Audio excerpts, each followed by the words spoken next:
That's the face I wanted. Oh yeah, we watched it.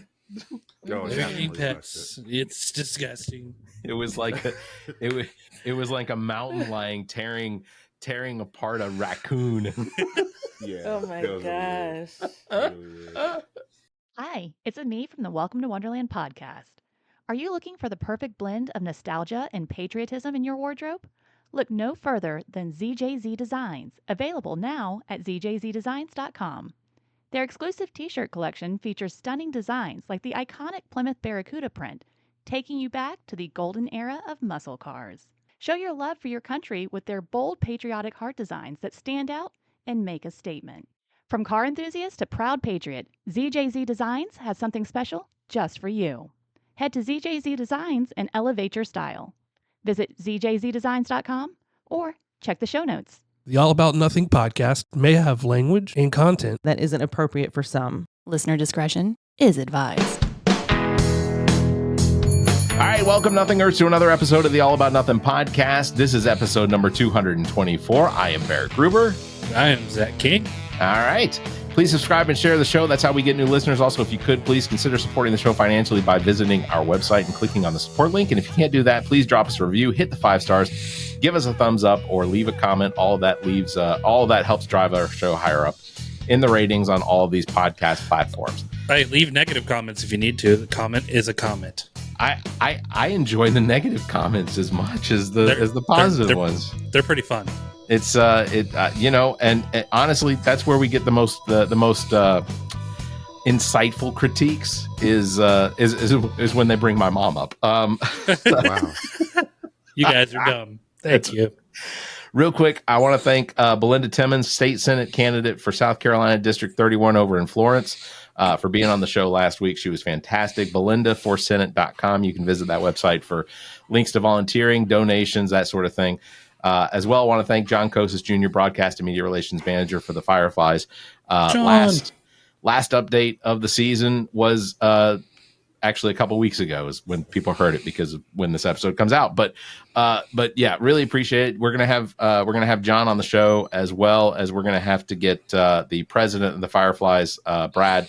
We're gonna get him on at some point so that we can discuss some of the things that the Fireflies have got going on over the course of the non-season, the un-Firefly season, if you will. And while we're on sports, just real quick, I beat Barrett game 1 of our fantasy league. Yeah, he did. He did pull it out, even. And without I was Christian McCaffrey. I want you to know, like, when I saw the news that Christian McCaffrey was not playing, it took everything in me not to say something, because in my heart, I was like, Christian McCaffrey went first in the draft this year, and it did not go well. But I think the retaliation was the fact that I took Josh Allen from Zach, and Josh Allen did well, did great. He played better than Patrick Mahomes, whom is my quarterback. So. But Josh Allen, my team didn't get me enough points. I lost you by what, 3? Something like that. Was it pretty close? Like because you had 107 something and I had 110 or 111. Yeah. So it was pretty close. Also, real quick, I want to mention Everplay Sports and Social announced today late fall bowling for Bolero and Casey. Bolero. It's not Bolero. It's Bolero. Bolero. Okay, I tried. Late fall bowling at Bolero in Casey, South Carolina. Registration is open now through October 23rd. It's a 7-week session starting October 24th. Lots of fun. My bowling team is there, the Bowl of Duty bowling team. So 22 teams can sign up for the league this season. What did I mess that up? 22 teams. Is it a Bowl of Duty? Did you switch it to Bowl of Duty? Because that's way worse. For bowling. It's Ball of Duty for sports. It's Bowl of Duty. It's Bowl of Duty for bowling. Not good. 22 teams in the league allowed, so sign up now because it will sell out. So, with that out of the way, I want to welcome to the show ReZsaun and Latoya Lewis, host and hostess of the podcast Pursuit of Forever. Welcome to the All About Nothing podcast. We're really glad you guys are here. Absolutely. Hello. Glad to be here. Yeah. How is well, I guess the question is, because we met at Matt Villardobo's birthday party. Shout out. And so, automatically, if somebody travels all the way from Dorchester to Fort Mill, that's basically one side of the state to the other. Yeah. Mm-hmm. You're obviously involved in politics. Yes. you are ReZsaun. You are the You are the chair for the Democratic Party for Dorchester County. Correct. Yes, I am. So, and we'll talk about it a little bit at the end of the episode. But how are things going as far as Democrats in Dorchester County right now? We're fired up, man. Like I gotta be really honest with you. Like I've really seen an extreme shift in the last few months, just from the Biden announcement to Kamala, Vice President Harris deciding to accept the nomination. There's been a real influx of support, a real energy that's come into the party, and people are ready to move, man. People are active. We've had jam-packed monthly meetings. I think we just had our new members meeting. Normally, our new members meeting has like 3 or 4 people. I think we had 30 people that showed up at our one that we had last weekend. Oh, that's like, outstanding. Like people are fired up. People are ready to. People are energized. People are ready to volunteer. People want to knock doors. People want to make phone calls. It is an exciting time. Yeah. And That's canvassing is so easy. I mean, first of all, you already know you're likely 99%. You're probably going to a friendly house. Yeah. And because I canvassed this past weekend for Matt Villardo's campaign, and a lot of it is just making sure that people know that the election's on November 5th, and go ahead and tell them that early voting starts at the end of towards the end of October. So just make a plan.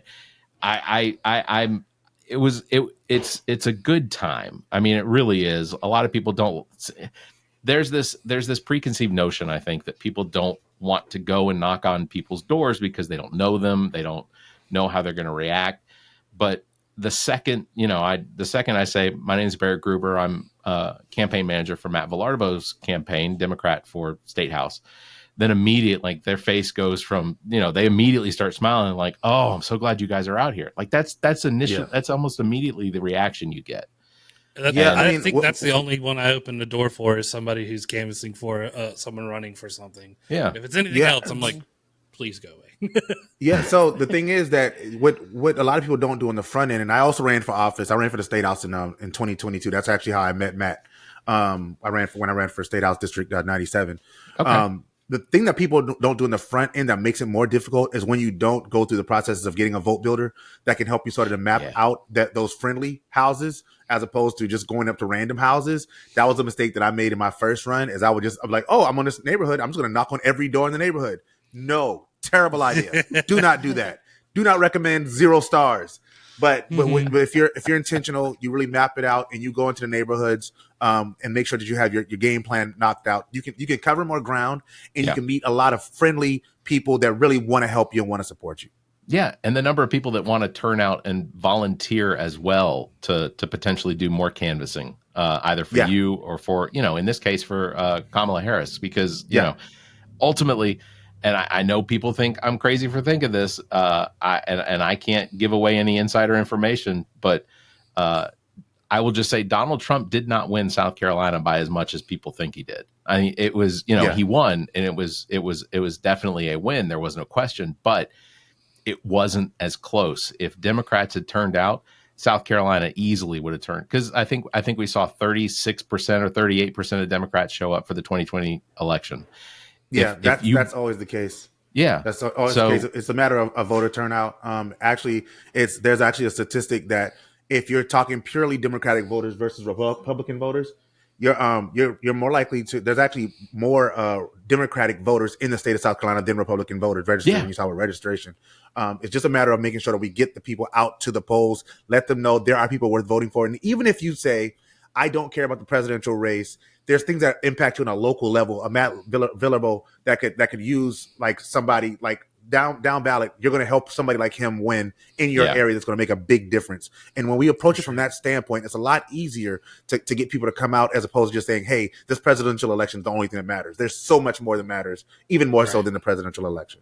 Yeah, I think y'all said you watched the debate last night, and Kamala Harris said that I can't remember the exact number, but 18 million voters fired Donald Trump. Yes, last 81. Season. She said 81. 81. 81 is what 81 it was. million, because he had over 60. Yeah. So I looked at my wife. I was like, "We fired Donald Trump," and just gave her a little fist bump.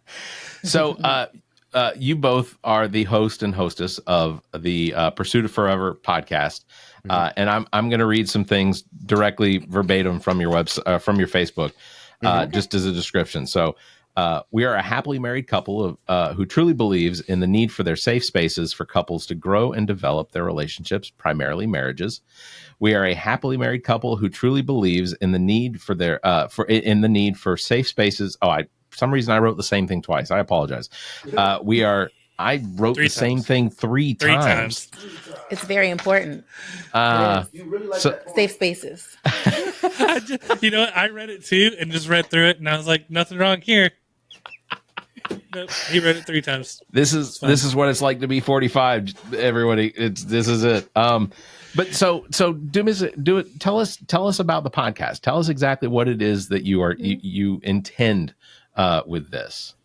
Oh, he's turning to Latoya. Oh, well, yeah. I think essentially, like you said, we want it to be a safe space. We essentially are, sharing our experiences and things like love, marriage, parenting, all the things, and kind of just, giving everybody a safe space to talk and have that line of communication and learn and educate. Not saying that people have to definitely do things the way that we've done them, but kind of share what's worked for us. Yeah. And just to add a little bit onto that, I feel like the conversations around relationships on the internet and in social media has become so negative. Everything is anti-marriage. Everything is anti-relationship. Everything is why we're so much better off alone or without being in long-term relationships. And we wanted to really do something that would edify, marriages, to help people build long-term relationships. We've been on trips with some of our friends, and they're like, you guys should, the conversation that we have, y'all need to have with more people. Like, y'all need to be doing this on a larger scale. So Pursuit of Forever is really us like talking through the things that we sort of experience. We take a different approach to it. So we have a part of the show that is experiential. So we talk about, we'll have a topic and we'll talk about the things that we've experienced. And then we'll go to more of a scholarly approach where we'll talk about things that we've read about it, or like tips that we received from articles and things like that have helped us and that we want to help our audience. So it's all encompassing, and it's not just about us being like, hey, we are relationship goals or anything like that. It's more about we're choosing to work together every day, to love one another and to be better partners for one another and to share that out with the world. So you said scholarly. What is there a professional experience to relationships that you both have? No, I think essentially what he's kind of saying is more so on the lines of being able to provide some kind of tools, resources to them as well. Yeah. So we look up peer-reviewed articles. We look up different articles, different relationship magazines, just different things. So if we're talking about conflict resolution, we'll talk about, what we've experienced, and then we'll say, okay, here's a book about conflict resolution, and this is what it says. What are 5 good tips about managing conflicts in your relationship, as opposed to it being, hey, ReZsaun and Latoya said you need to do this. No, it's not about us. We're just 2 people that are married, that have made it work for 17 years married and 19 years together. We want to make sure that you have something for some experts that you can really use to carry out throughout your day. Right. Yeah, you don't speak from the proverbial pulpit down at people. You Correct. No. Give it to them. Yeah. Correct. Exactly. Yeah. Do you how do you generally approach giving advice maybe to new or experienced couples, considering that they're often at very different stages in their relationships? Yeah, I essentially think that we kind of meet them where they are. We've both been a new couple, and I guess at this point now we're kind of the experienced time frame, just because I remember like when we started out, we're like, oh my gosh, everybody's, this person's been married for 20 years, or this person's been together for 10 years. And now we're like, wow, this has been almost 20 years for us. So I think kind of being able to pull from our own experiences, and then also pulling from our friends and family members who also are, in it for the long run and have been married now for 20 plus years helps. Yeah. And just to speak specifically to what you asked about, when I'm talking to a couple that like a newer couple that's in relationships, a lot of our family falls into that space. The main thing we want them to understand is that you're on the same team. Yeah. You both your end game is not to be right or to win an argument. We both want to have the same goal, and that goal is to be in this relationship long term. Right. So if we approach a conversation from the standpoint of our goal is to understand each other better, to move forward better, and to love each other more, and to be in this 5, 10, 15, 20, 30 years from now, we'll approach the discussions that we have in a much different way than if it's, I want to prove how right I am. Sometimes you're going to lose. Sometimes you have to lose the battle to win the war. And the war is to have that long-term marriage, long-term relationship. So that's the approach that we start there. It's level setting. We know where you are. We've also both been through divorces. This is both of our second marriage. So we've seen all of it. We've seen the highs, the lows, the ups and downs. We've been through married, divorce. We've seen conflict. We've seen we've seen it all. The things. We've seen it all. We've seen pregnancies. We've seen births. We've seen loss of child. There's so many things that we've been through. And so whatever that person's going through, when we are talking to people who are newer into relationships or having certain issues, we always try to make sure that we understand that we've been in that place and we didn't want somebody preaching to us. We wanted somebody who understood. We wanted somebody who was willing to work with us and help us to understand a little bit better our situation and how to work together better. Right, because at the end of the day, you want to know that there's somebody there that you can reach out to, that you can talk to. That's like, okay, this is what's worked out for me, and you may be here where you can't see the light at the end of the tunnel, but we made it through. This is what worked for us.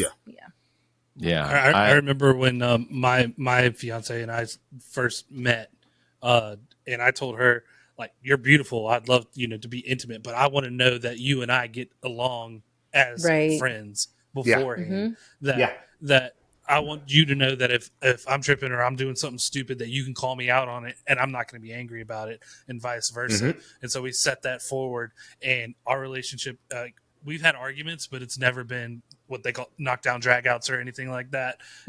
We've always been like, I'm telling you a truth right now that I'm seeing. You need to reflect on it, that kind of thing. And I think what reflects exactly what y'all are saying, that, you need to know your people, that kind of thing, and have more than just intimacy or partners in a thing, but fully understand each other. I love that you said that, Zach. One thing that I always say is that people, when they get into relationships initially, they put on a mask, right? And that mask is your representative. And that mask not only protects you from being hurt, but it also keeps the other person from getting to know the real you. And I can't love somebody I don't really know. So the thing I always tell Toya is that we're gonna have to break down that wall, and you're gonna have to let me in if if this is really gonna work. I need to know the good, the bad, the ugly. If there's certain things, like a great example is if a woman suffered from sexual assault, but she doesn't talk about that with her partner. Well, there may be certain ways that her partner may touch her that may trigger her or make her relive some kind of experience. And if her partner doesn't know that she's experienced that, he may not be able to properly love her because he's continually doing something that triggers her, and he doesn't even know that he's doing it. So it's really important that we're open and honest about the things that we've experienced, and that's something we're getting better at every day. I think so. Nobody perfects it. That's why the show is called The Pursuit of Forever. We're not perfect. We're just working towards being together for the rest of our lives. I love that. How long have y'all been doing the show? Almost a year. It'll be a year in December, right? We started, first episode of January. Yeah, we talked about it in December. We debuted it in December 28th. Yeah. And so almost a year. We're still a baby. Still baby pod. Yeah. How do you all get a lot of feedback on the show? Mostly. We've developed a little family. I believe in, I don't care how many people are watching or how many people are listening, as long as the people that are watching and are listening are getting something from it and are able to really provide feedback saying, hey, this is something I learned, or hey, you guys should talk about this. That's what matters to me, because that means that it's working. And it builds towards what we want to do really long term, is we'd like to host marriage retreats. That's something we really want to do long term, is host a series of marriage retreats. And so we have it's starting to get up there now. I think we're getting 100, 200 people, we're talking views weekly, it's getting there. That's awesome. But the people that are watching are if we miss a week, they're like, oh, when's the show coming back? What happened? Where are you? Everything all right? So we definitely get feedback. Yeah, I definitely think too, like you said, it's just providing people the information and letting them know, hey, this is when we're going to be here.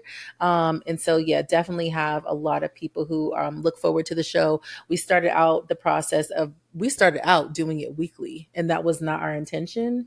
And then we shifted to what we intentionally meant to do, which was every other week. And now we have people like, hey, we miss you guys. You're gonna eventually do it weekly, and I'm like, not right now. You're like, no, we got a life to live. We have 6 kids. It's the 2 of us. Oh God. So we have jobs. I'm over 3. Yeah. I mean, it's essentially six. Yeah. Once you have more than one, I mean, I feel like once you get past 3, it's essentially 5. Yeah. Yeah. There's no, you stop counting. You've run out of fingers, and it's Go time play to with just one accept. of them. Yeah, you. Exactly. That's why you have multiples, is so they can play with each other. Yeah. Yeah. Like, oh, you want to talk? Go grab one of the other 5. Go talk to them. So we before we started recording, we found out. Zach, do you want to give your news? Oh yeah. So just found out this morning, having twins, fraternal twins, I guess is how you say it. They're not identical. And it looks like from the heart rates, it's going to be boy and a girl, which I'm glad, because if it was 2 girls, then I would be heavily outnumbered more than I already am, which would be fine. I'm already in girl dad mode, but I did want one boy, and it looks like I'm going to get a boy. Congratulations. Good for you. I appreciate it. And so with that announcement, everyone on this show right now has twins. Everyone has twins. Yes. I don't, like, statistically, I don't know how that's possible to have 3, in 3 distinct locations that there be twins. It's I don't think, I'm a math guy. I can't come up with like how rare that would be. We could ask ChatGPT. That is very true. I do tend to go to ChatGPT for a lot of stuff. Increasingly, more and more every day. Yeah. That's right. The statistics probably like 1 out of every 10 couples has twins, and we're sitting here like, So the likelihood of a podcast with Yeah. I think that increases the odds by quite a bit. You're talking about, Zach was talking about, having a relationship with, or having these knockdown, drag out fights with potential relationships and things like that. I used to have, so I've experienced both the knockdown, drag out fights, as well. I've also had the experience of zero communication. And there being an underlying issue for both of those, because it not being able to communicate with. So my first wife, we lived almost completely separate lives. I worked professionally. She was a teacher. She was always, and then she became a soccer coach, and so she was constantly at her job. I was. I don't know. I was home most of the time, but I worked during the day, and then, so things, they fell apart. I had relationships after that where, because of some of the, I guess, PTSD that I went through in that first marriage, and then going through different types of PTSD with relationship infidelities and things like that, that really built a shell, I think. So I had relationships in high school or just after high school where the anger would get so I would try and communicate with my partner at the time, and to where I would hang up the phone so furiously that I would break the phone off the wall. And for people that don't know, phones used to be attached to walls. They used to be attached to walls, people. There was a time.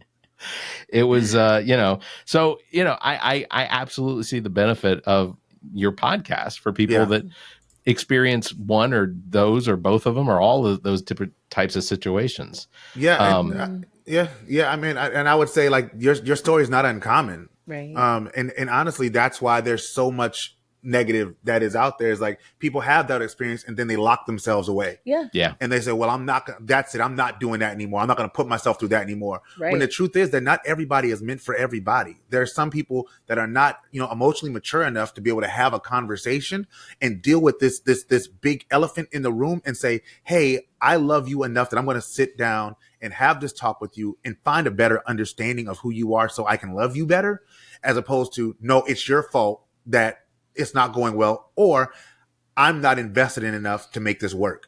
And that's really what our show is about, is navigating that space in the middle.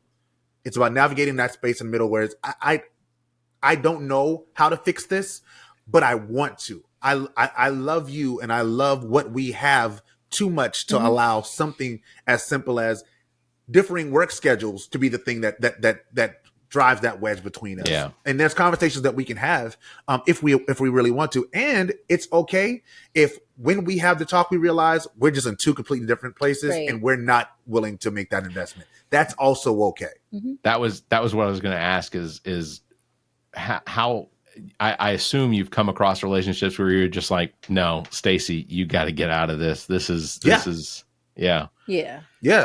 How do you approach them about that? I mean, do you just be direct, or is it something where you have to like, you're afraid of hurting their feelings? Me or more maybe... so than her. I'm direct. It depends. I'm direct too. It depends. So I kind of, you assess the person.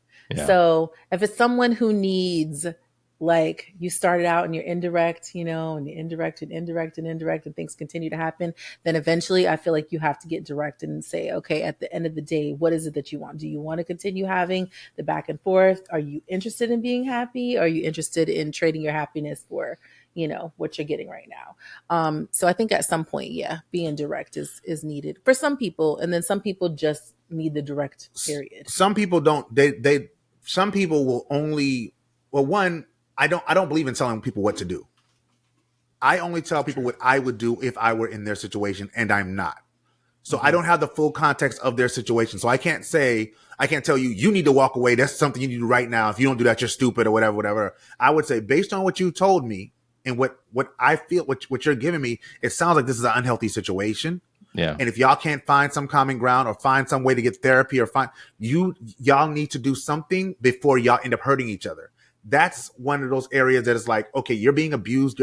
There's an abusive situation. There's a harmful situation. It's mentally harmful. It's emotionally harmful. It's sexually harmful. It's spiritually harmful. Whatever it is, like you can't stay in a harmful situation. So either we need to find therapy and start to heal that, or you need to remove yourself from the situation. But I can't tell you what to do. Right. I can only make suggestions based on what I would do.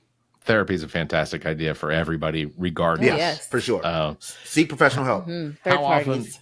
So when I think of myself in a relationship, because I'm a listener to other people's problems, but I'm also one of those type of people that calculates how to resolve things, how to fix things. Yeah. Fixers are not great listeners. In my experience, because if someone starts telling me what their problem is, I'm immediately coming up with solutions based on my experience. But I've had to learn that sometimes I just have to sit there and just go, I understand. That's not easy. It's not easy. It's not. Yeah. It's not. So what I've started to do is I will ask somebody if they say, hey, I want to talk. I will ask them, do you want help or do you want someone to listen? Yeah. And if you just want me to listen, I will just listen. Yeah. And if you ask a question, I will answer the question that you ask. Now, if you say, hey, I have a problem, I need help solving it, then I'm in solver mode. I'm in fixer mode. I've had to start doing my calculator. Yeah, I've had to just start doing with Toya, because like if I don't, I will immediately go into, okay, well, all you got to do is da da da da da. And what she really wants is for me to hear, like, oh, this is going on in my job, and this person is doing this, and this person is doing that, and this person is doing this, and I'm like, okay. Yeah. So like you said, you're not really listening to hear it. You're listening to solve the problem. Like, yo, okay, the game is about to come on. Can we just solve this problem so we can But that also, so that's also a communication piece though, right, Barrett? Yeah. Because then I can tell her, listen, for me, my time is when the game comes on. Mm-hmm. So tell me whatever you need to tell me. But once we hear da da da da, then this is over. Like we can pick up. Talk to me after. Talk to me after. Yeah. And I think that's helpful too, to be able to kind of like have that steady line of communication. Like, this is not the best time to have this conversation with me. I understand you want to vent or whatever it might be. Let's have this conversation at halftime. If you think you can make it in between then. If not, let's have this conversation after the game. Or at least we're probably going to watch the game together. Yeah. I'm not going to expect for you to pause the game. No, but I'm saying like, if there's a situation like that, like they're like the thing you love to do, and this is, again, we love to bring them into our home.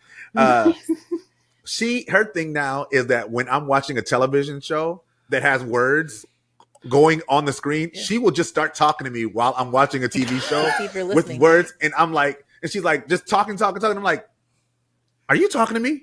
And she's like, yeah. I'm like, I'm watching a TV show right now, right? If you just asked me to pause it, I would pause the TV and listen to you.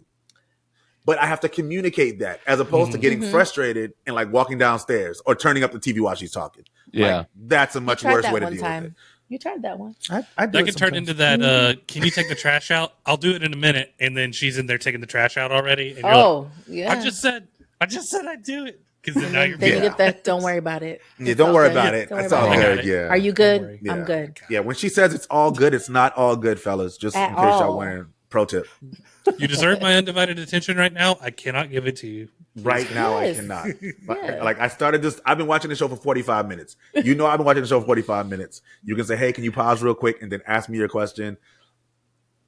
And then we'll answer the question. But that's something as simple as that is how you formulate your communication style as a couple. Yeah. That's really important. Yeah. So now when we have something, if we can deal with that in a amicable way, when we have a situation where we're working two different schedules and we need to find a way to talk about that, it gets a lot easier. Yeah. Mm-hmm. Yeah. Vince Vaughn is literally pulling an arm out of a grave right now. I just need 10 minutes. Just 10 minutes. What show are you watching? Y'all aren't watching Bad Monkey? No. What is that? Oh my gosh. What ABC. is it on Vince Netflix? Vaughn. Oh, ABC. It's on ABC. Okay. I'm sorry. It's on Apple TV. We're Apple Plus. You're Apple. Yeah. Oh, it is Bad Monkey. It's Okay. fantastic. Fantastic. Okay. Vince Vaughn is a fired police detective, and anyway, It's based on a Carl Sison book. yes, He wrote that is Bad correct. Monkey and Sick Puppy. Yeah. Okay. Love Apple Plus. I don't know if you have a sponsorship with them yet, but great television. Yeah, we've been emailing Tim Apple, as the former president would like to say. Yeah. We're being ignored. Dear Tim Apple at Apple. Tim.apple at apple.com doesn't work. It does not work. So obviously, when it comes to relationships, a relationship isn't just a couple; it's two individuals. Yeah. Yes. What's one of the things that you all do to try and encourage people to also support themselves as individuals in a relationship? I think we advocate for that. We discussed, previously about like the importance of not losing yourself in a relationship. When you come into a relationship, you obviously are two separate parties coming together that work together every day to choose each other. And that's something you have to do sometimes, daily. It could be momentarily if you don't listen when I'm talking or whatever it might be. But yeah, I think definitely making sure that you continue to do the things that you did prior to you guys becoming a couple, and then supporting each other. Yes, the healthy things that you did, and then continuing to support each other's, stuff outside of your relationship. Yeah. So I feel like we do a good job of, making sure that we show up for each other and cheer each other on. And then any decisions that you make, you discuss that prior to, whatever it might be, so you can support your person. You cannot forget that the person that you're with had aspirations, had dreams, had goals before they ran into you. And then you crushed them. No, I'm just kidding. But a really great example of that is actually Toya. I do a lot in the community, and everything that I do, Toya supported. So it's never been, hey, I don't want you, if you want to do a play, I don't want you doing a play because I want you home. It's like, oh, you're doing a play. When is the play? Okay. What night do y'all have rehearsal? Okay. Well, I'll make sure that the kids are fine this night. Can you make sure that the kids are good other nights so that are we good still on screen? Yeah. So it records on your end as well. Okay. And then, so the file that gets uploaded will be a full recording. Oh, okay. It froze. Yeah. I thought I was okay. Cool. Sorry, but she'll say, she would say, when is rehearsal? When is the show? And make sure that I can still pursue those dreams and those goals that I had before me and her started dating. Yeah. And similarly for her, my wife does interior design. And so, that's cool. So when she goes on, she does houses, and when she has installs, we come out and we help with the installs, for a very small fee. That's cool.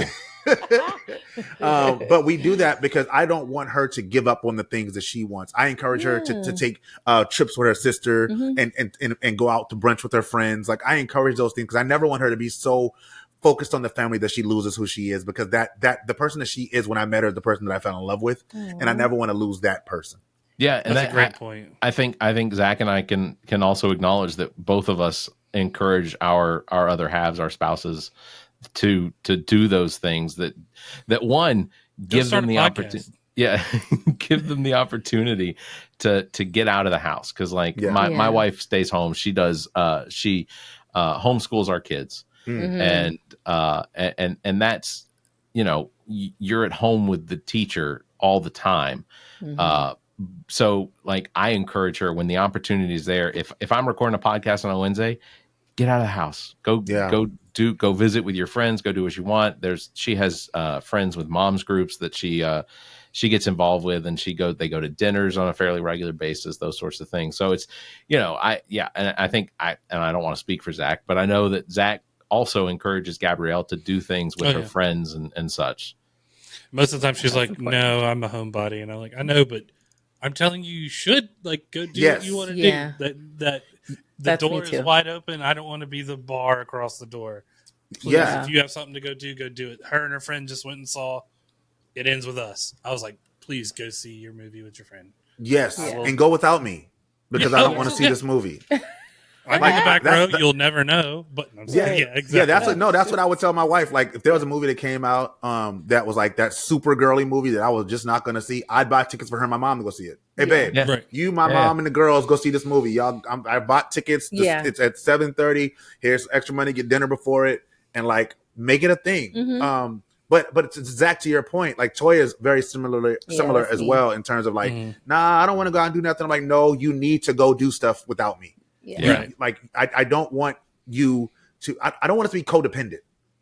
I want us to choose each other because we love each other and because we see the value of each other in our lives, not because we need each other in that way. Where if you like you would just fall apart if I go out with hang out with my friends like at a sports bar and watch the game. Like, why are you leaving? Like, I'm leaving because I want to go out with my friends. You should go out with your friends. I also think too, like, God forbid, and this is just something that happens because of course we're not here forever, but you also want to have the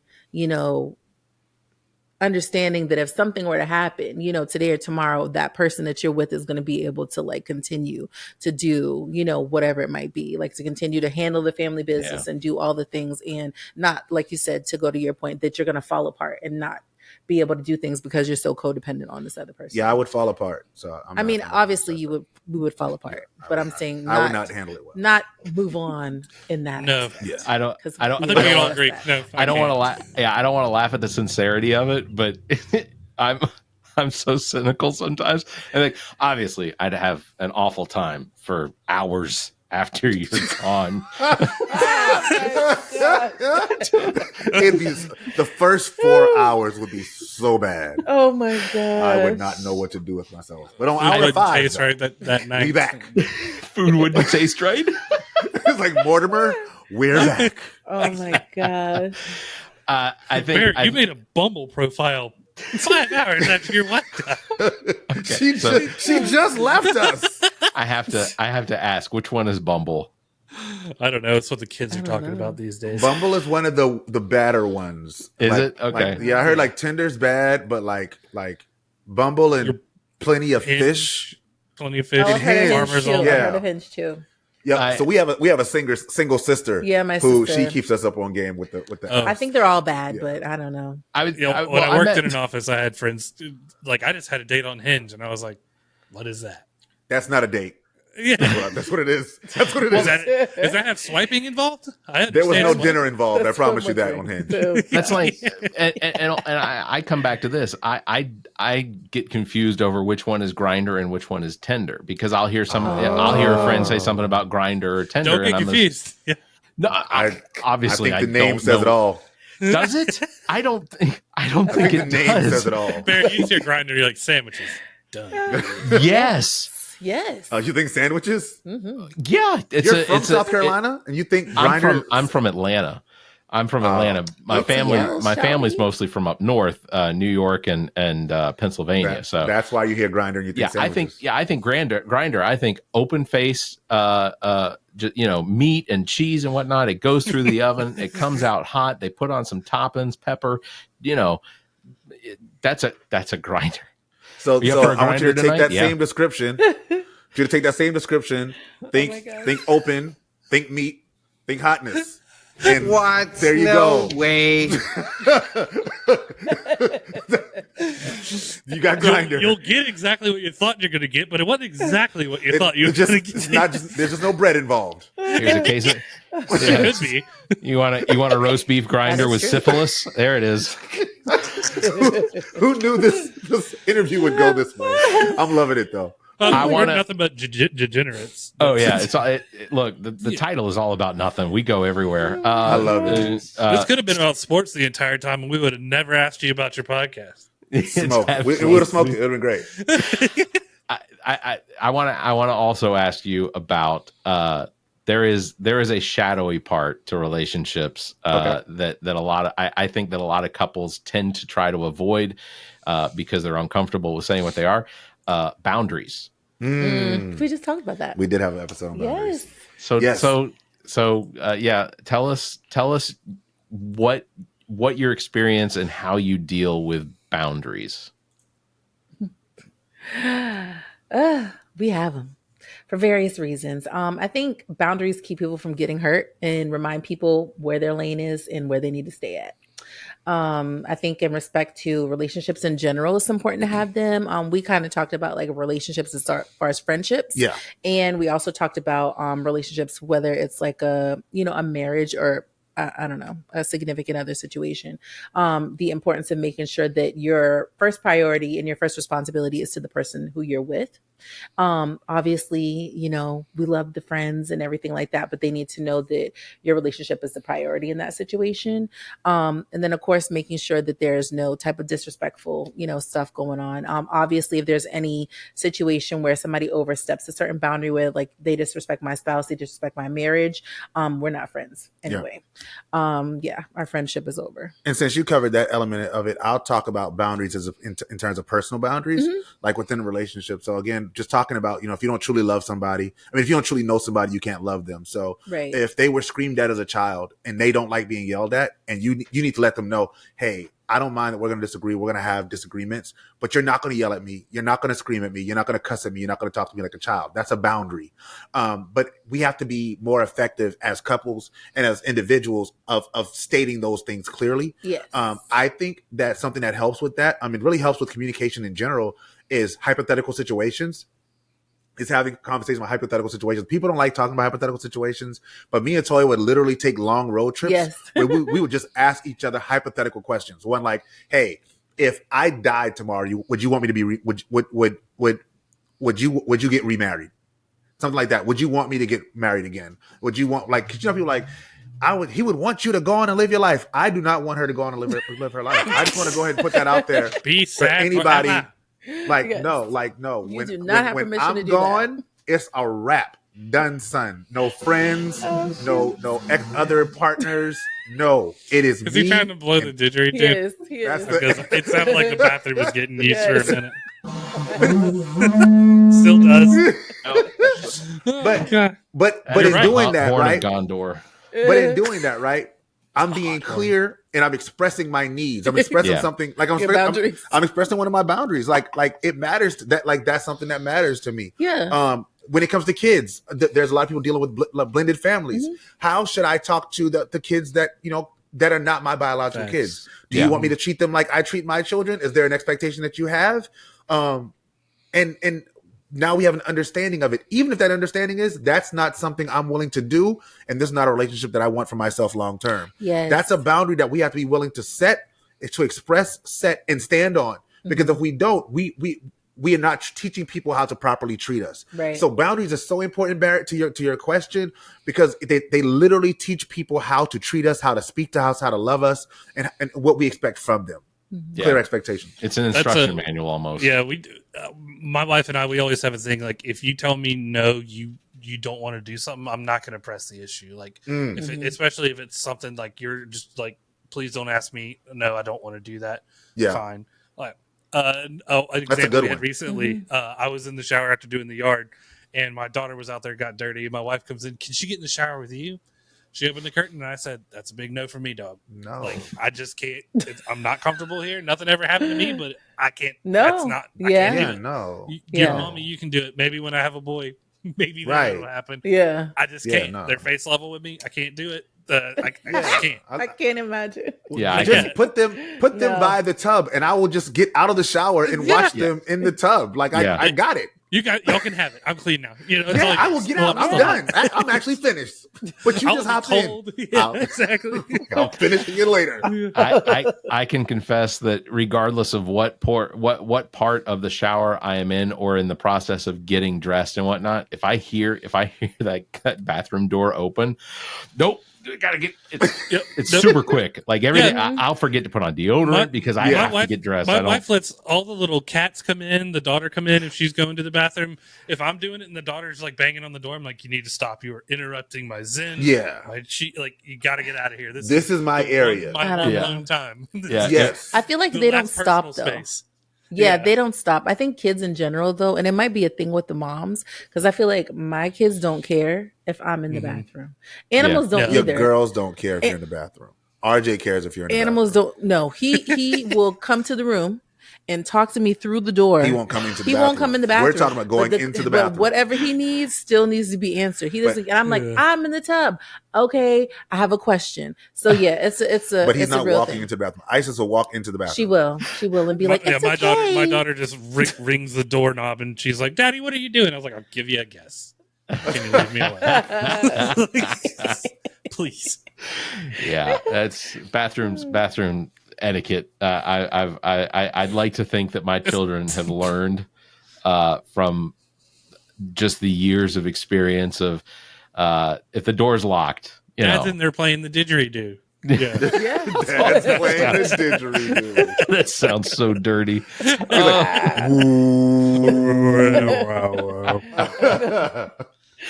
Well, I obviously want to make sure. So the show is called The Pursuit of Forever, and it's ReZsaun and Latoya Lewis. So I want everyone to make sure to go check that out. We've got links in the show notes.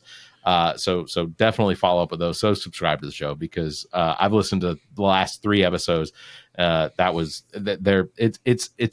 a really good conversation, and I enjoy you two going back and forth and hearing you both like. It's that conversation that really, and you get a lot out of it.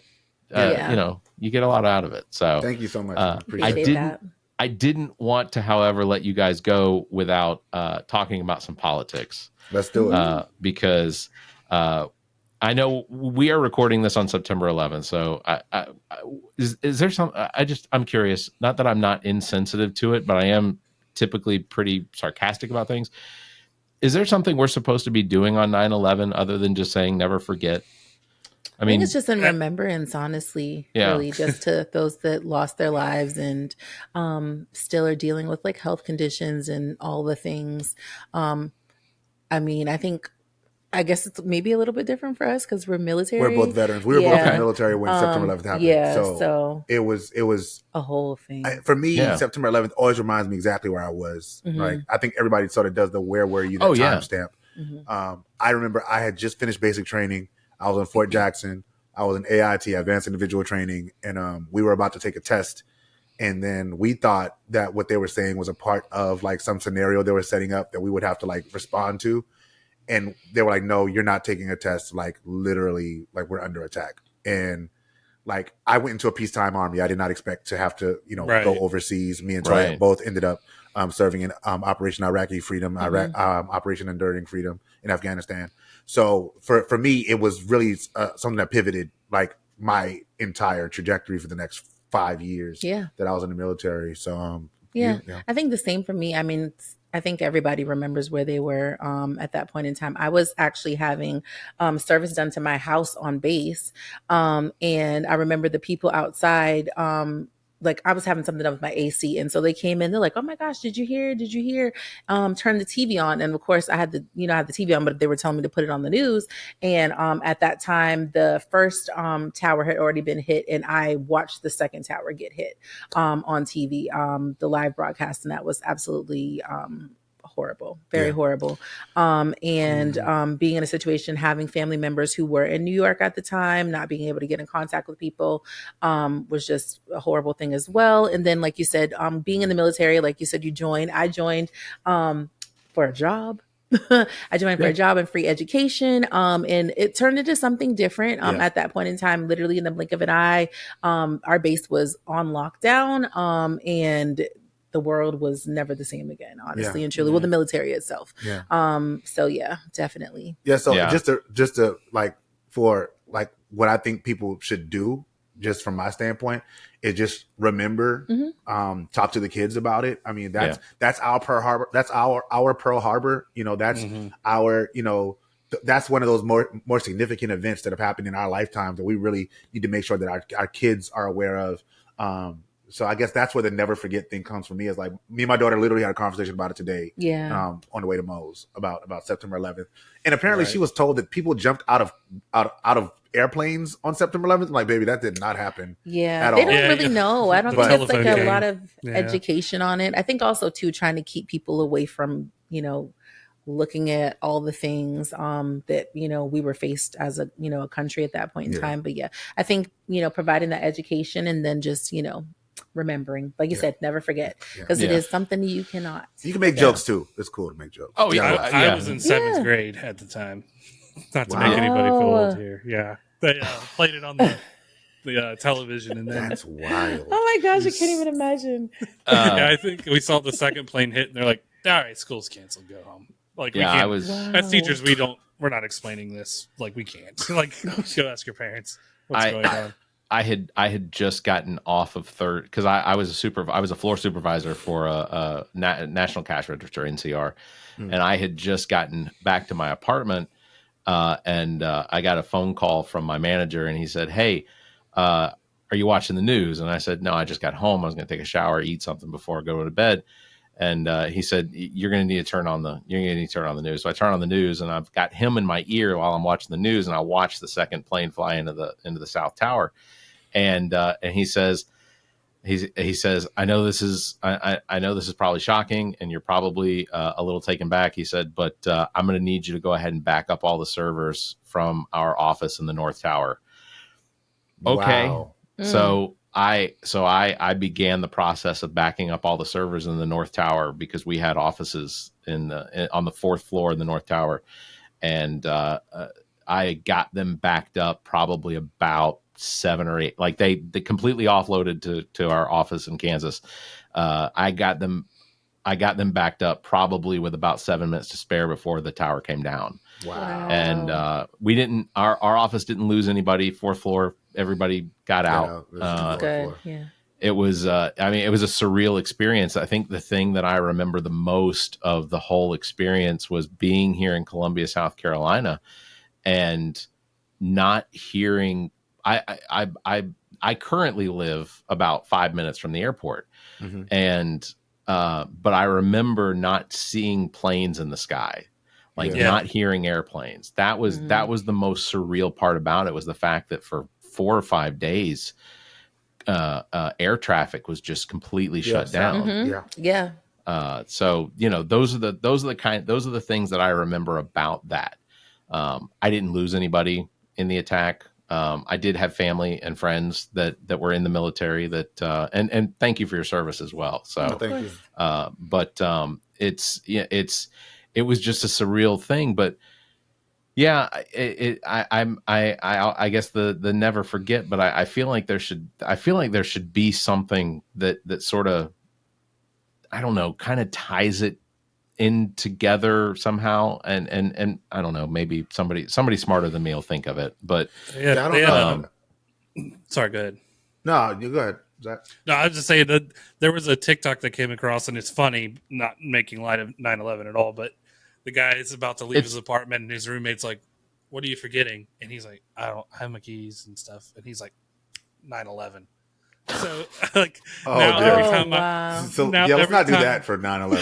Oh shoot. Well, I'm just gonna say this: comedy is tragedy plus time. Yes, it is. Yes, it is. And Shakespeare made a living out of creating comedies out of tragedy. So I love that. Well, now every time I leave and I go to grab my keys, I go like 9/11. 9/11. Like I just that skit jumps into my head, and I'm like, Oh my god. I'm not forgetting now. It's there. Yeah, I don't know. I mean, we don't really do anything like commemorate like Pearl Harbor. Like I guess that's my closest comparison is Pearl Harbor, like the attack on U.S. grounds. You don't tune into MSNBC at 6:00 and listen to what's his name, Joe Scarborough do his worst impression of FDR. December 7th, 1942. No, God, I try to stay away from like political channels. Which is crazy. Good for you. Boundaries, which is insane for a party chair, right? Boundaries. No, it's not insane. It's necessary. Because I look at them and it breaks my heart when I watch some of these things. Yeah. But we all got to experience the debate last night, and I assume we experienced, of course, the debate back in June between Biden and Trump. And while I left that debate because I acknowledge that Donald Trump is Donald Trump, but I also acknowledge that Joe Biden is an 82-year-old man who I thought even at the time, I thought had done an unbelievable service by coming in and being the candidate for president that we needed. Yeah. And he served, and under his administration, there were more accomplishments in a 3-year time period, 3.5-year time period than almost any other. I mean, President Obama was significant for what he represented and how he got us, how he moved us out of, and what I thought was a potential of unification in the country. Unfortunately, that didn't happen the way I would have liked. Yeah. But Biden did a lot in that 3 years. Yeah. And so I looked at his debate performance as it was what I expected. Right. It's a man that's grown up with a speech impediment, and at the age of 82, it's not always easy to keep your thoughts in line, especially when you've got this cymbal crashing monkey standing over to your right that's saying, guy playing a didgeridoo in your ear. saying nonsense. I'll get it. But he so that, he did as well as I expected him to be able to do. Yeah. And so I didn't walk away with it as Joe Biden needs to drop out of the race. Inevitably, that is what happened, and it has been to the benefit of the party as a whole. Yeah. I didn't think at the time that the party would coalesce so much around Kamala Harris the way they have, and now Governor Tim Walz. It's been impactful, and we've seen the results. But like, if I was Donald Trump, in my head, I'd want to be less of a sociopathic narcissist, first of all. You'd think, right? Yeah. But like, because ultimately, if he just shut his mouth and read from the teleprompter and then walked away at the end of the night, I think that he would have a lot more support of the people that supported him previously. But last night was a fiasco. Yes. And it was one of the greatest beatdowns without a physical punch being laid that I've ever seen. Yeah. But he got through like maybe a third of it before it went fully off the rails. And then once cats and dogs are being eaten, that was it for me. I think that was sort of like this shark has jumped. Jumped over the shark. That was the most wild thing. I'm just looking at my wife like, did he just? She's like, yeah. I mean, yes. the 9-month abortions weren't enough. The baby is born, and then they decide whether they're going to kill it or not. If they're born and they kill it, that's called murder. That's murder, buddy. Thing.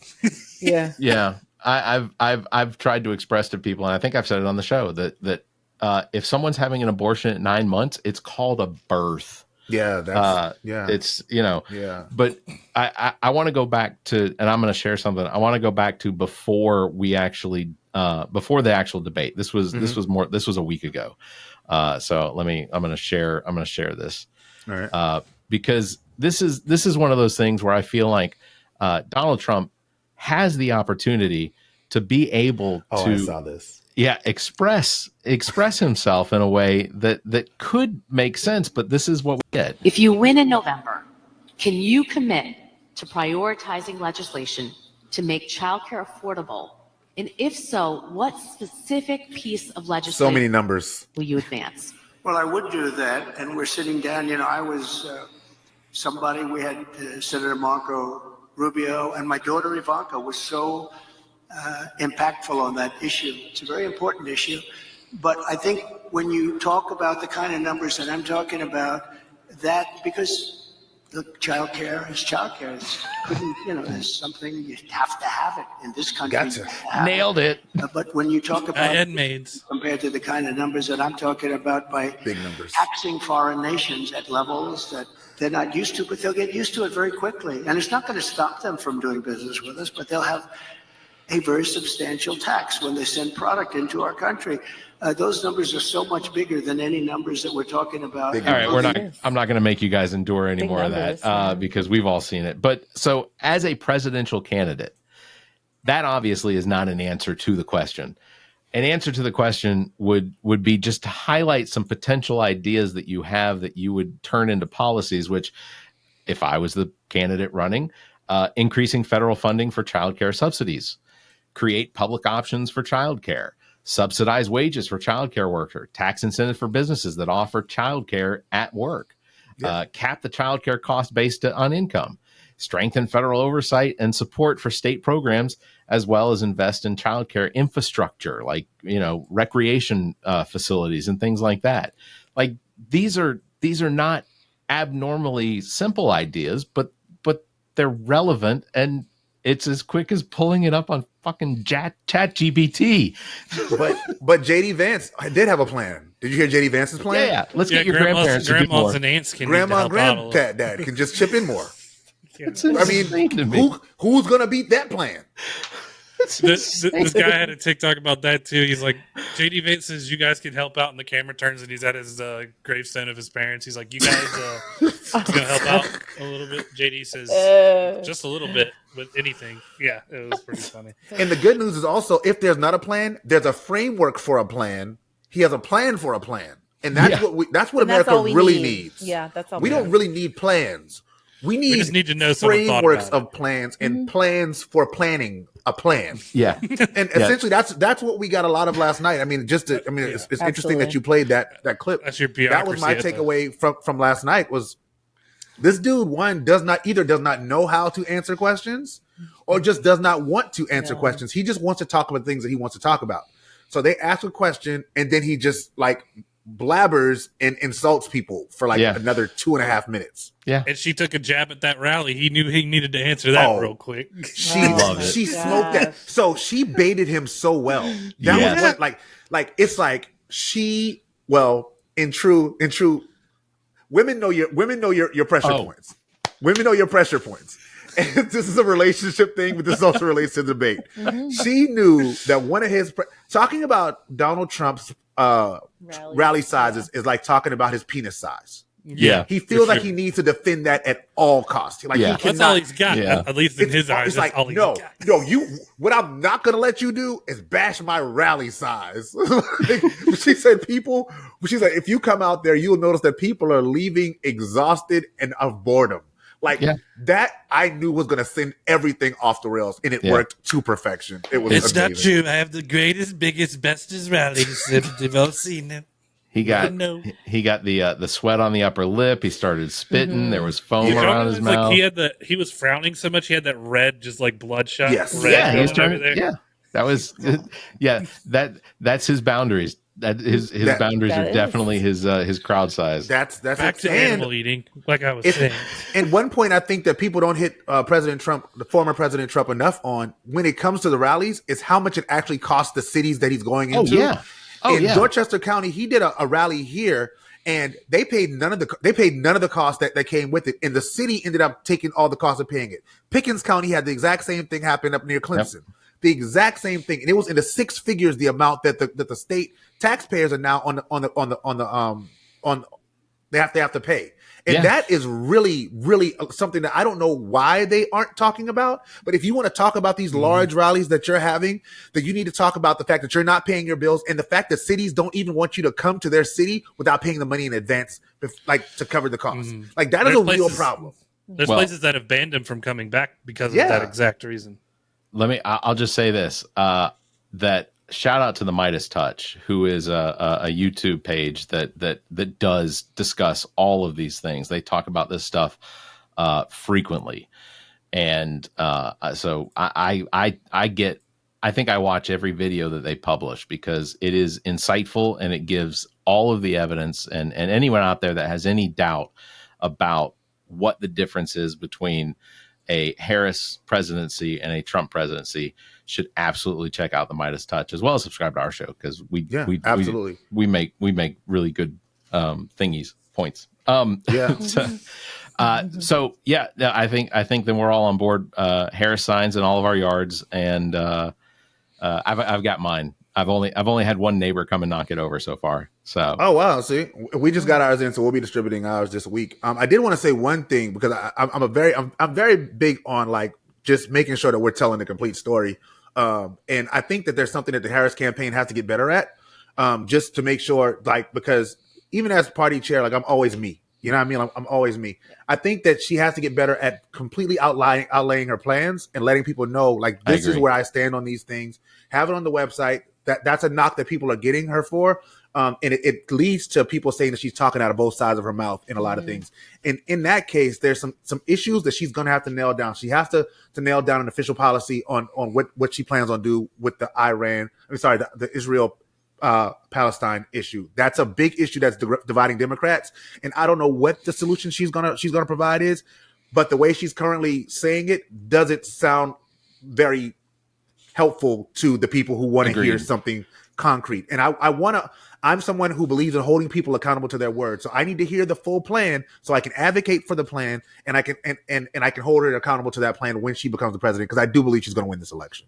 Yeah, I'm the same. And I'll say this. I think that, and if they're looking for suggestions, I think that I have a pretty terrific one as far as how to accomplish the end of the war in Israel and with Hamas, as well as because ultimately, I think the Israelis, the only thing that the only goal that they have is the eradication of Hamas. I think that is their end goal. I don't think that there's anything that we can do. Palestine in general. Well, no, I don't think it's necessarily just Palestine. I don't think it's necessarily the Palestinian people from the Israeli perspective. Not the government. I'm not saying the government, because Zach, if I put someone who is an Israeli and someone who is a Palestinian, and if they put them in front of me, I could not tell you which one was which. I can't define what someone's country of origin is just based on what they look like. My suggestion is, I think that Israel should go ahead and immediately issue passports to every Palestinian, everyone that is basically without a country that is not that because it's easy. It's pretty easy to determine whom from Palestine is involved with Hamas. That is pretty easy, because the Israelis have all of the surveillance technology that we have provided for them. They have identified every single Hamas terrorist that is currently in that 15 square mile area. So they know who they are. You could go ahead and tell the Palestinians, look, you are welcome to come into the state of Israel. We will issue you passports. You will become citizens of Israel. And ultimately, I think Israel probably needs to go ahead and move, because in Israel, the number of individuals that practice Judaism is dropping at a considerable rate. It is becoming less and less of a Jewish state than it was 10, 15 years ago. So it's not the religion that's tied to it. It's the democracy and the state-funded civil liberties and benefits of being an Israeli citizen. Offer citizenship to them. I think then you could go in there and get rid of Hamas. If your ultimate goal is to destroy Hamas and then destroy Hezbollah, if those are your goals, then come up with ways of removing and this is just me speaking, but come up with ways of removing the collateral damage. Then you can go do what you want. Yeah. I don't know what the wording is going to be. That was very interesting points on that. I just think that as a campaign, as the future leader of the free world, she has to have a plan, and she has to be able to say, this is what I plan on doing day one to end this. And last thing she has to do is she has to be able to draw a line between what a President Harris presidency looks like and how is it different from the President Biden agreed. presidency. She has to be able to do that. She has to be able to express that in a way, because the one thing about President Obama, you mentioned President Obama earlier, the thing he was able to do is express a vision. He had a vision for what he wanted it to look like. So if it wasn't there, we could say, yo, you said, and it's not. So that's what people really want. People want a vision. People want a clear vision that they can track, that they can follow, and they can say, hey, buddy, you said you'd do this, you didn't do this, or you said you'd do this and you did it. And that's why I always look back at when President Trump was president the first time. I don't know why people have wiped the Trump presidency completely from their memories. But for those who, just a brief recap, he was elected in the election happened in 2020. He took over in 2021. By 2022, COVID happened. Not 20. Sorry, go back. 2016. 2016. 20. So by 2017, he took over. By 2019, COVID happened. Right. So the second 2 years of his presidency, we were dealing with COVID. Well, it was not. COVID. We were not flying high on hope. Half of the Trump presidency. Well, and so just to clarify, COVID actually March of 2020 was when the CDC started to recognize cases in the United States, but COVID was on the CDC's radar in 2019. But the office of whatever was the office that had been established for decades to deal with how the presidents or the executive branch of the government deals with pandemics worldwide, because it was very successful when Obama was president. It was successful when Bush was president, Clinton. Like it has been one of the shining stars of a presidency when it came to preventing these diseases from spreading the way. But we didn't have that office during Trump's candidacy or presidency, and ultimately he got rid of a lot of scientists. He got rid of a lot of it. Yeah. So, but I look. That's the question people keep asking. And I get it. That's the question they need to ask: is are you better off now than you were 4 years ago? Yeah. If there's anyone that denies that, they are insane. And I had a friend. I had a conversation, and Zach knows Brandon, but I had a conversation with my friend Brandon today. And he said, who are these people that still support Trump? He said they try and claim that there's no difference, or that they don't like her for these policies and things like that.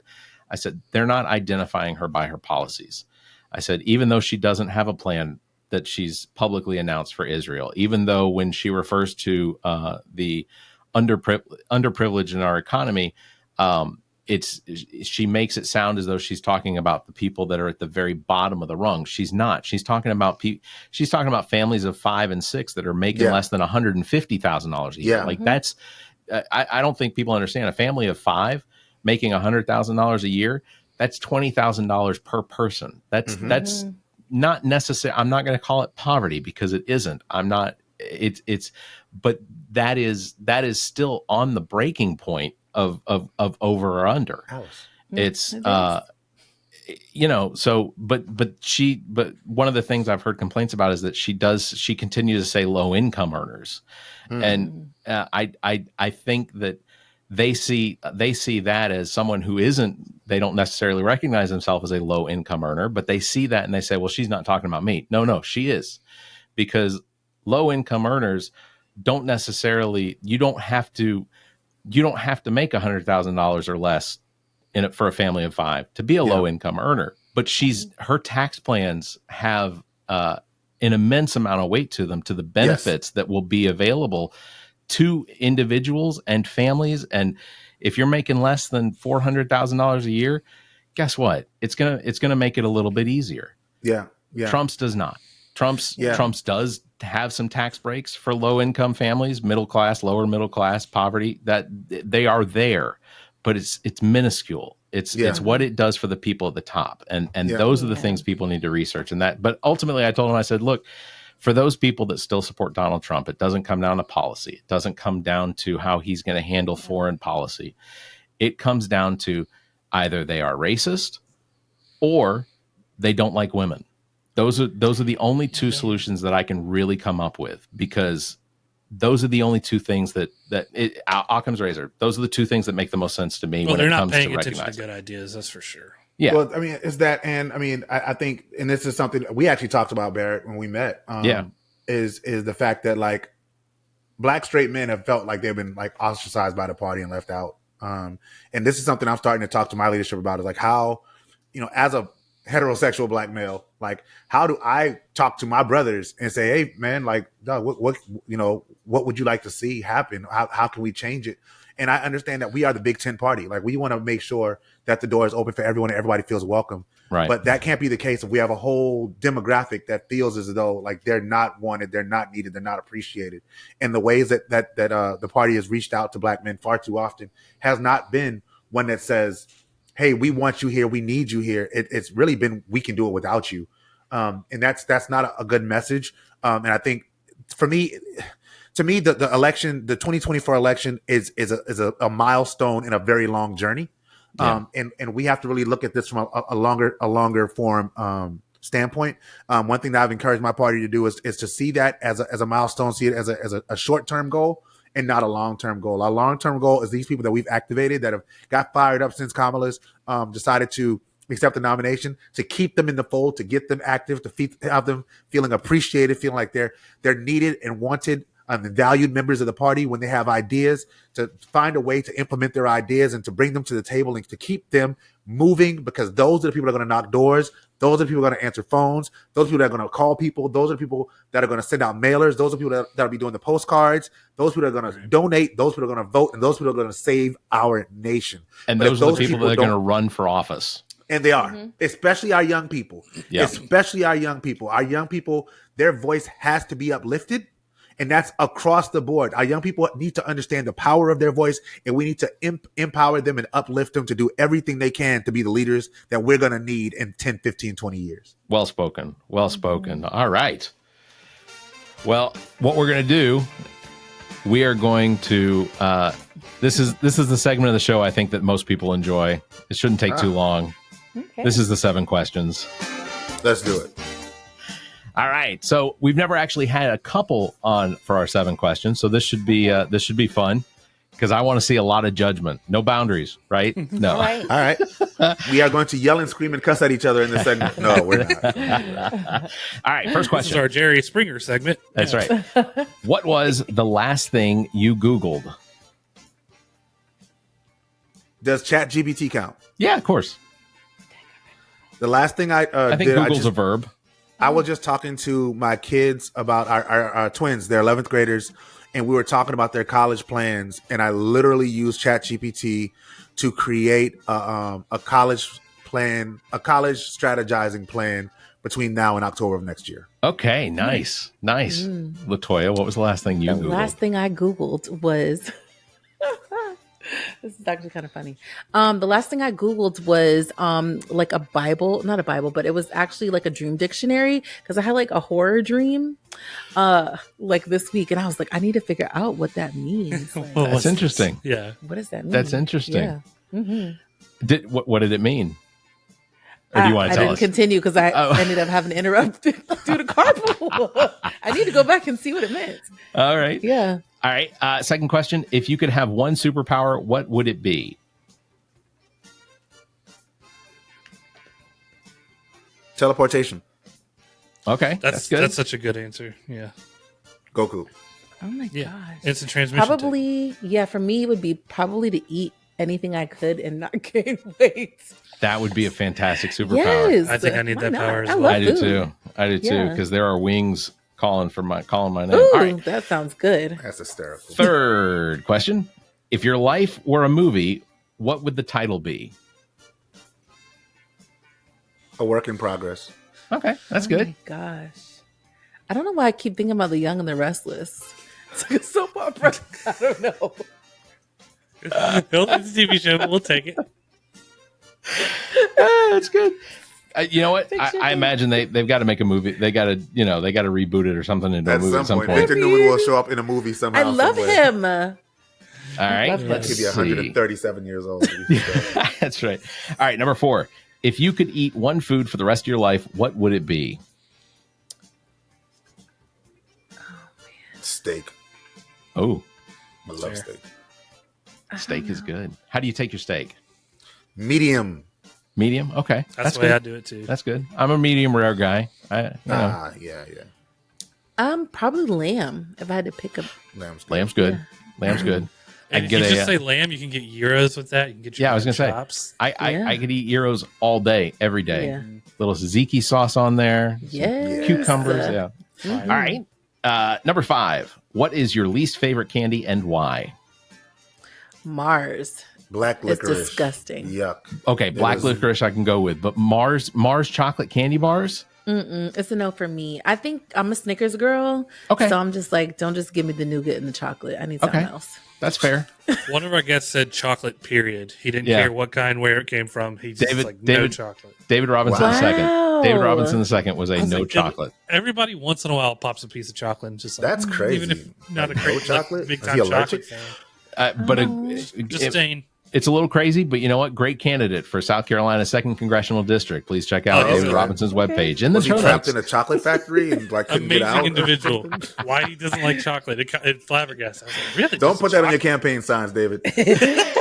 All right. What is one strange or unusual talent that both of you have, or that you have individually? I can crack my toes Oh, I wish I could at do any that. point in time. All right. Yeah. Is it loud? Yes. Okay. And they individually crack them. Double points. That almost that almost requires the didgeridoo. Uh-oh. I Had to go over think there and mine hit is like me. I can make up random songs out about anything Oh, at yeah. any time. A I do lyricist. that too. Yes. Yeah, like randomly, like throughout the day. Like I That's- just make random songs. That's Oh, I'd that's kill fucking the relate. jingle world if I really wanted to take it over. yeah. I think I would say that mine is being observant enough to know what will actually tear someone into emotionally, just in a conversation. It's a weird. That's probably my superpower. Well, see, I can I get with you like about it. making up songs. I do that all the time, and my wife's like, "Where do you get this from?"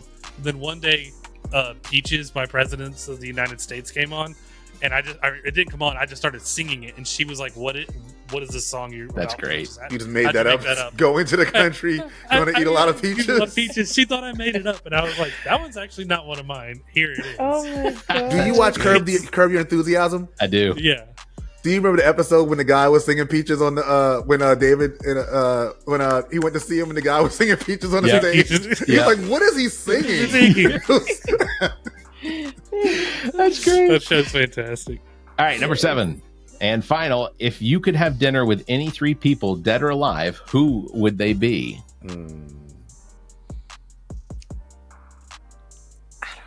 You go. Barack Obama, Okay. Jay-Z, and my granddad. Okay. Oh, I feel like I think I said like Oprah before. Gosh, I'm trying to think who else. I don't know. Oprah, maybe Beyonce, and I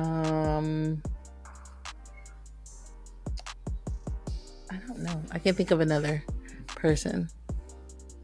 Your husband. Hi, my husband. There you go. You can't think of their person. Choose me. I can't think of another person. Look, I just want to point the out. All About Nothing podcast. I just want to point out. There's 2 people sitting right here. Nobody. You guys. No one has yet to say us. I just want to.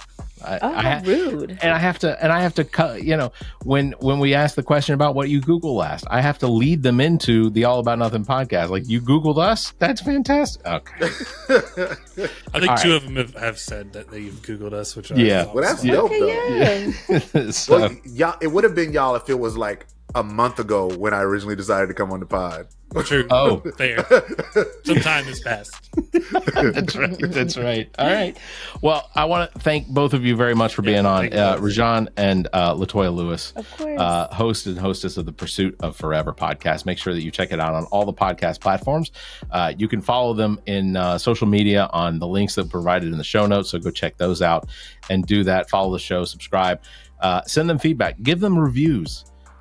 Because I guarantee you they're going to be the same as the reviews that I give, and it is truly an enjoyable show. So absolutely go and check that out. Thank you very much again for both being on with us. Thank you. Yes, That is going to do it for this episode number 224. Links to past episodes. I don't know why I'm reading it slower. I'm going to read it faster. Links to past episodes, podcast platforms, merchandise, and social media are available at our website at theallaboutnothing.com. And if you think our social model of giving away free content and entertainment is silly and you're in the giving mood, why not become an official Nothing? Or by supporting the show monthly, members can get early access to this episode as well as exclusive content, or you can make a one-time donation through the same link. If you'd like to be a part of the show, you can do that. You can call us, leave us a message, 803-672-0533. You can email the show at theallaboutnothing.com, or you can join our Discord server. Links available at theallaboutnothing.com.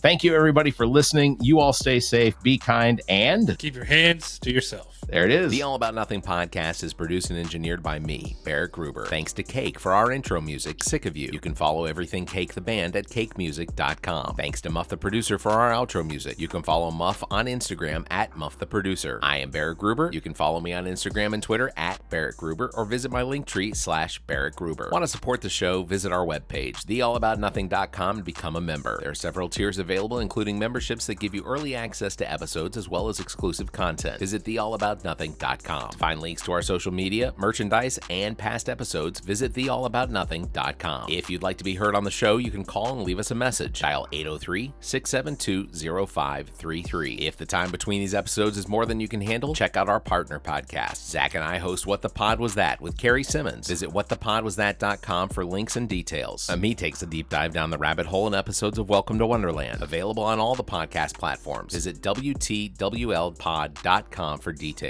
As well, you can listen to the political and social conversation between Dr. Jamela Brooks and Bill Kimmler on Black, White, and Blue in the South, available wherever you listen to podcasts. Please subscribe and share this show. If you're on YouTube, please like and hit the notification bell. Thank you for listening.